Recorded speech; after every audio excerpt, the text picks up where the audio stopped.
안녕하세요 여러분, 도쿄뮤직입니다. 어제의 경우는 빅테크가 약세를 보여주었다면 반대로 에너지 쪽이라던가 배당주 등의 가치주들이 좋은 흐름을 보여준 장이었는데요. 그 중에서도 특히나 장이 시작하기 전에 제가 미리 테슬라에서 일어나고 있는 악재에 대해서 분석을 드렸듯이 실적과 가이던스 악화로 인해서 이렇게 잡힌 갭 하락은 그것에 준하는 호재거리가 나오지 않고 오히려 악재가 계속됨에 따라서 올라가지 못하고 테슬라는 이렇게 2.8% 정도 다시 힘이 빠진 모습을 보여주었습니다. 테슬라의 경우는 여기 제가 보여드리고 있는 것처럼 여전히 164달러의 지지선을 앞두고 있고 사실 밸류에이션 관점에서도 프라이스 OCF는 47.88배로 성장률 대비해서 이렇게 저평가는 아닌 애매한 상태이기 때문에 여전히 지금이 저점이다라고 외치기에는 어려운 상태이고요. 제가 테슬라 관련 새롭게 쏟아지는 뉴스는 이곳에서 빠짐없이 제가 매일매일 보고 있고 애널리스트들의 영업현금 흐름 컨센 전망 또한 제가 매일 보고 있기 때문에 특정한 호재 뉴스 등으로 인해서 이러한 하락 트렌드가 멈추고 다시 상승하는 흐름을 보이게 된다면 제가 바로 말씀을 드릴 수 있도록 하겠습니다. 물론 멤버십을 대상으로 한 텔레그램과 네이버 프리미엄 컨텐츠에도 제가 바로 기재해서 올려드리겠습니다. 물론 이러한 상태에서 그나마 괜찮은 부분은 테슬라가 1월달에 처음으로 독일에서의 모델 Y를 인하한 뒤에 다시 2,700달러가량 인상을 했다는 것입니다. 하지만 그럼에도 불구하고 중요한 것은 하나의 나라만 아니라 조금 더 포괄적으로 전체적으로 가격 인상이 일어남에 따라서 마진율이 회복돼야 한다는 것으로 조금 더 기다려야 한다고 봅니다. 테슬라는 약세를 보여주었지만 사실 어제의 장은 테슬라뿐만이 아니라 특히나 고평가를 받고 있던 대부분의 성장주들이 하락하였고요. 반대로 저평가인 대부분의 가치주들이 상승을 했던 하루였는데요. 에너지 섹터의 대장이라고 할 수 있는 엑선모빌의 경우는 어제 10% 정도의 상승에 기여를 하였다면 반대로 성장주인 마이크로소프트와 아마존, 테슬라, 그리고 구글 등이 하락에 대부분 기여했다는 것을 이렇게 볼 수 있습니다. 이러한 배경을 알아보기 전에 가장 먼저 S&P 500의 상태를 한번 보도록 할 텐데요. 우선 S&P 500은 어느덧 5021을 갱신한 상태로 파동 관점에서 1, 2, 3, 4, 5까지 다 갱신한 상태이고요. 조금 더 확대해서 15분봉을 기준으로 바라봤을 때 이미 이렇게 A, B, C, D, E까지 다 나왔으며 bearish 패턴인 rising wedge 패턴이 잡혔고요. 거기다가 추가로 피보나치 관점에서 여기 하늘 색깔 선인 78.6%를 달성해 주었기 때문에 그에 따라서 약간의 조정이 나온 상태입니다.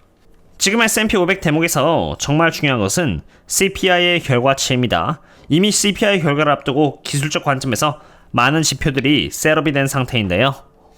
빅스의 경우는 어제 이렇게 갭 상승을 하면서 어느새 13.94달러까지 올라온 상태로 CPI의 결과에 따라서 얼마든지 더 크게 급등을 할 수가 있는 상태이고요. 제가 지금 매우 중요시 보는 것은 10년 국채금리인데 이미 쌍도점을 만들었고 넥라인인 여기 4.185%의 저항선에 부딪힌 상태입니다. 다시 말해서 이번 CPI 결과에 따라서 여기 넥라인을 브레이크아웃 한다면은 여기 쌍저점이 완성이 되고요.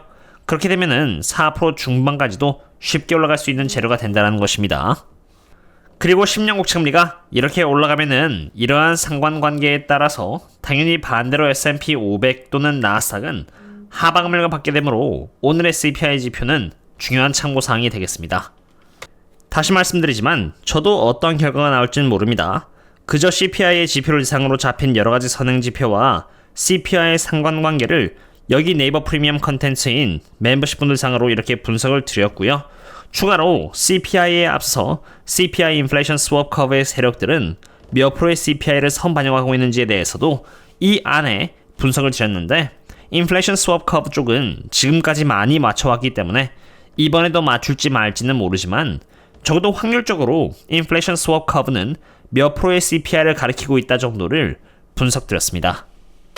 그래도 제가 이 부분은 지난번에 한번 분석을 드렸기 때문에 추가로 업데이트를 드리고자 합니다. CPI year over year는 아시다시피 지금 이렇게 2.9%로 컨센이 잡혀있는 상태인데요. 제가 며칠 전에 CPI 선행 분석 영상을 유튜브에 올렸을 때만 해도 평균값은 2.95%가 아니라 2.94%였습니다. 예측을 한 이코노미스트들이 49명으로 늘면서 평균값은 2.94%에서 2.95%로 늘어났습니다. 다시 말해서 실제로 CPI에서 2.95% 값이 나온다면은 실제로 저희들이 보는 결과 값은 2.95%가 아니라 반올림이 돼서 3.0% 찍힌다는 것을 의미하게 됩니다. 이코노미스트의 순위를 보면은 1등을 하고 있는 여기 라이언 웽은 3.0%를 예측했고요. 5등인 오스카 뮤네즈는 제가 종종 보는 실력 있는 이코노미스트인데 3.0%를 예측하고 있고요. 그 외로 2등부터 8위까지는 전체적으로 2.9%를 예측하고 있다고 보시면 되겠습니다. 우선 아시는 분들은 아시겠지만 제가 공유드리는 분석들의 모든 자료들은 사실 유료이며 특히나 방금 보신 자료들은 블룸버그 터미널 자료로 제가 연 4천만 원으로 해서 총 2년 동안 지불을 해야만 하는 자료들입니다. 사실 제 입장에서는 그냥 인터넷이나 트위터라던가 떠돌아다니는 무료 자료들을 짜집기 해서 영상으로 만들던가 그냥 차트 분석만 해서 비용을 최대한 아끼면서 영상을 만들면 되지만 그래도 최대한 퀄리티 좋은 자료들을 현재 진행형으로 분석드리기 위해서 도입을 하였습니다. 물론 도입하는 데 들어가는 비용이 2년 동안 8천만 원이 들어가고 물론 그러한 부분에 있어서 광고 수익도 도움이 되지만 멤버십 수익이 더 많은 도움을 주기 때문에 최대한 좋은 자료들은 저희 멤버십 분들을 위주로 해서 제가 공유드리려고 하고 있으니 그러한 부분들은 좀 이해해 주셨으면 합니다. 물론 그렇다고 해서 제가 유튜브 영상을 잘 안 만드는 것도 아니고 거의 매일 만들고 있으니 특히나 손해볼 것은 더더욱 없을 것이라고 봅니다.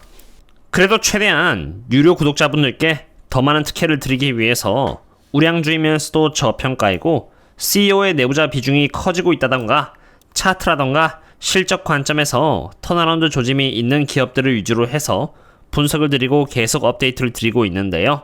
특히나 여기 22.85% 저평가인 최고의 배당주는 어제 드디어 턴어라운드를 했고 실제로 실적과 가이던스 또한 매우 좋았기 때문에 그러지 말라는 법도 전혀 없었고요. 제가 5개월 전부터 분석을 드리면서 매집을 했던 디스니는 여기 브레이크아웃을 하였고 골든 크로스를 보여준 데에 앞서서 실적의 턴어라운드와 함께 이미 날아가 버린 상태이고 그것 외로도 52% 저평가이기에 CEO가 계속 매집하는 기업은 천천히 그리고 확실하게 상승 추세를 만들어가고 있고 여기 46% 저평가인 새로운 경쟁사가 진입 불가인 우량주 독점 기업 또한 시간 문제라고 평가하고 있습니다. 제가 분석드리는 기업이 저도 언제 주가가 제 값을 찾아갈지는 모릅니다. 하지만 제가 한 가지 알고 있는 것은 해당 기업들은 펀더멘탈 대비해서 지금 현재 확실히 저평가이고 저는 이미 2027년까지 미래 컨센에 대한 예상치를 통해서 기업들의 실적이 최소 어느 정도까지는 개선될 것이라는 것을 알 수 있는 데이터베이스가 있고요. 미래를 기준으로 봐도 명확히 저평가이기 때문에 결국 적정 주가에 수렴할 것이라는 것을 알고 있는 것입니다. 제가 하는 분석이 100%라던가 200%의 수익률을 타겟할 수는 없으나 적어도 20%에서 50%의 저평가 종목들은 잡아낼 수가 있고 필요한 것은 인내심과 꾸준한 숙제인데 숙제는 제가 대신 해드린다고 보시면 되겠습니다. 오늘은 테슬라에 대해서 간단하게 뉴스를 알아보았고 CPI 발표하기에 앞서 매크로 환경에 대해서 알아보았는데요.